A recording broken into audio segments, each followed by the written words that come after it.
اوای دا موږ علاقې چې به مخکې جنازې پسې دوا وې اوس مړی سره واخلي پروي دوا نه غواړي مخکې به سکاتونه و او اوس کات سره ړنګ څه ختم سو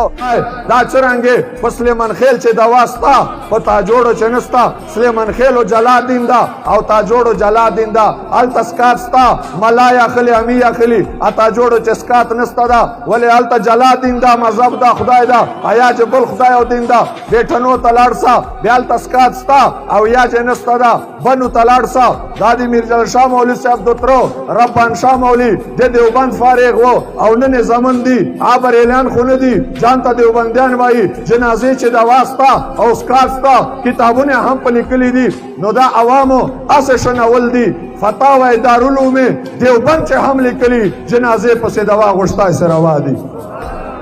بس الله دې زید پرېږدولو توفیق نصیب کی اوای دا موږ علاقې چې به مخکې جنازې پسې دوا وې اوس مړی سره واخلي پروي دوا نه غواړي مخکې به سکاتونه و او اوس کات سره ړنګ څه ختم سو جنازو چې مخته لا شاته سکات نسته ده وایي دا چیرې کتابو چې ستا که نه محفل خو د میلاد ده خو د دوی شوق ده نو زه په دوه ټکو چې پوره کوم په پاکستان چې مشهوره مدرسه ده پاکستان چې مشهوره مدرسه ده کوډه خټک او دیغه مفتی ته لقب ملاو ده مفتی اعظم پاکستان آپ فتاوا فریدیه چې وایي عقلمند تاسو اشاره په کافی وي او چې سړی وي یوه خبره کافی وي مفتی فرید مفتی اعظم پاکستان وایي وی سکات له قرآن او حدیث نه داسې ثابت ده لکه لمر چرختلی هر سړی ویني شک نسته په چې وایي داسې ثابت ده او وایي جنازې پسې دوا روا دی بدعت نه دی او چې څوک دا وایي چې رسول الله علیه السلام به جنازې کولې دوا بیا نه کولې وایي درواغ وایي بهتان تړي یوه کتاب چې نستا او د دغه فقیر اعلان ده چې یو درجن کتابونه د علمای دیوبند زه پیش کوای سم چې جنازې پسې دوا روا هم دي او رسول الله په خپله باندې غوښتې هم دي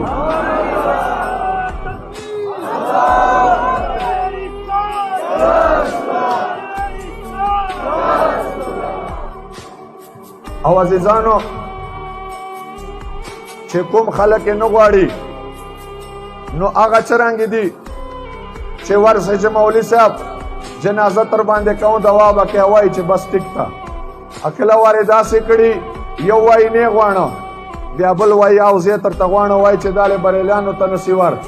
په رب کائنات ذات مې د قسمي یو ارب روپۍ د چوک ور سره راکړي او دی وایي جنازه تر باندې کوم خو دوا به نه غواړې چې یو ور ما په علم مطابق دوا روا دي کل کائنات میں په غربي چې چیش ده د تاغه لالچ له وجې یا خوف له وجې زاغه روا مسلې نه نسو په شا کېدای او که څوک غواړي که نه غواړي موږ ته د خدای ډېرو دواګانو کولو توفیق نصیب کړي الله دې تاسو ټولو دا حاضري قبول او منظوره کړي او خدای دې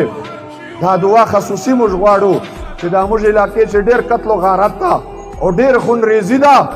او ډېر یو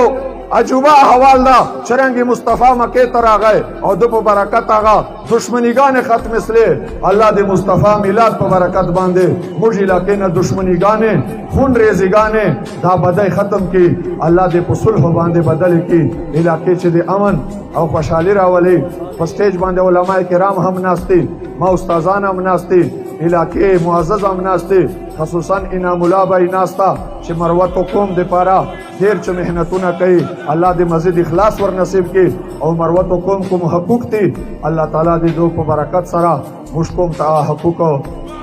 ور حاصل کړي الله تعالی دې دوی په لاس هغه حقوق ور ورسوي واخر دعوانا الحمد لله رب العالمين.